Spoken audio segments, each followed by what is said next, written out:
आणि आता बातमी आहे चांदवडमधून। चांदवडमध्ये सकल मराठा समाज आक्रमक भूमिका घेताना दिसलेला आहे। राज्य महामार्गावर रास्ता रोको करण्यात आलाय। सदावर्ते यांच्या विरोधातही निदर्शनं करण्यात आलेली आहे, आंदोलन पुकारण्यात आलेलं आहे।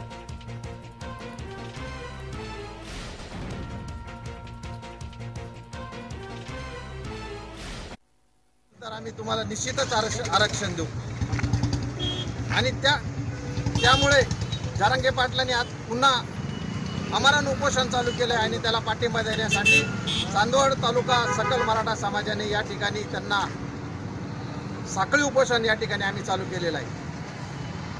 पण सदावर्ते सारखे मराठा समाजाच्या तरुणांना उचकावण्याचं काम करताय, त्याचं मुस्कट आधी बंद केलं पाहिजे आणि परमेश्वराने या राज्य सरकारला आणि केंद्र सरकारला सुबुद्धी दिली पाहिजे की मराठा समाजाच्या पदरामध्ये हे आरक्षण टाकण्याच्या संदर्भामध्ये परमेश्वरा त्यांना सुबुद्धी दे, नाहीतर हा जर समाज पेटला चिडला तर हे सगळं उद्ध्वस्त केल्याशिवाय राहणार।